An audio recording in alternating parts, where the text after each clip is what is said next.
Sa oral arguments kanina, kinwestiyon ng Korte Suprema ang pag-remit ng PhilHealth ng 60 billion pesos sa national government kahit may utang pa ito. Nakatutok si Mark Salazar. Sumentro ang Korte Suprema sa lagay ng pananalapi ng PhilHealth para masagot ang tanong, bakit nag-remit ito ng 60 billion pesos sa national government kung may mga utang pa? Si Associate Justice Amy Lazaro Javier ang humimay sa isyong ito. Has PhilHealth paid all the recorded and recognized claims Your Honor, before it transferred the funds to the Treasury? Your Honor, in a certain cut-off date, Your Honor, definitely hindi ho natin mababayaran lahat ng Not paid. all were paid, Yes, and ma'am. yet you transferred the funds already.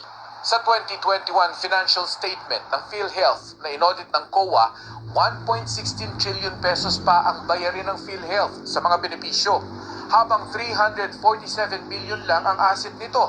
Ibig sabihin, mahigit 816 billion pesos ang deficit ng PhilHealth. Sabi ng adverse opinion ng COA, hindi sinunod ng PhilHealth ang tamang accounting standard at malamang na mas malaki pa ang deficit nila. Financial statements do not present fairly the financial position of PhilHealth. In short, the negative equity of PhilHealth may be way more than 816 billion pesos. Even if you double up your assets, they're not enough to pay off your liabilities. Unti-unti namang bumaba ang deficit hanggang sa 26 billion pesos na lang noong 2022. Pero deficit pa rin.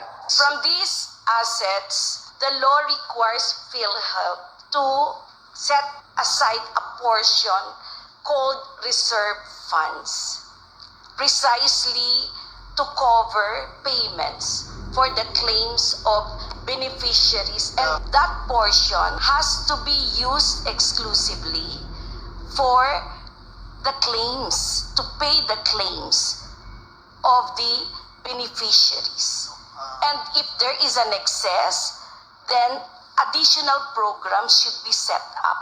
And if there is still an excess in the excess, then investment may be made. Pero sabi ng PhilHealth, hindi naman sabay-sabay babayaran ng mga utang. Kayaan niya itong punan ng mga makukolektang direct contribution ng mga miyembro. Requirement of the law, Your Honor, particularly in Section 11, reserve fund for a maximum of 2 years, Your Honor. Is the reserve funds just in paper?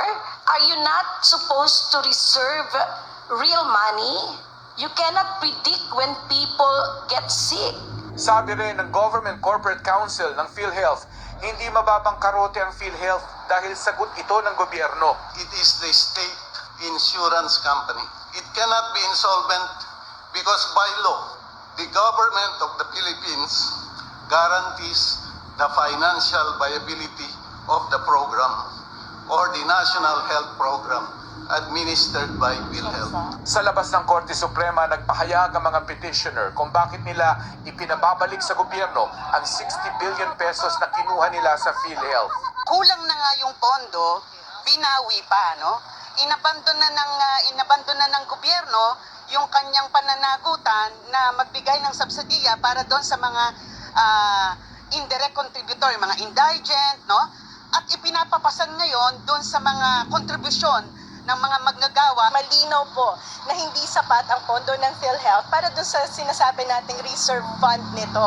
Hindi kasi sapat na sasabihin natin na basta may balanseng pondo ang PhilHealth ay excess fund na ito. Kanina nag-file din ng petition si Dr. Tony Liachon laban sa gobyerno at kongreso sa pagbibigay naman ng zero budget sa PhilHealth para sa 2025.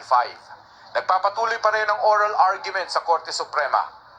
Para sa GMA Integrated News, Mark Salazar, nakatutok 24 oras.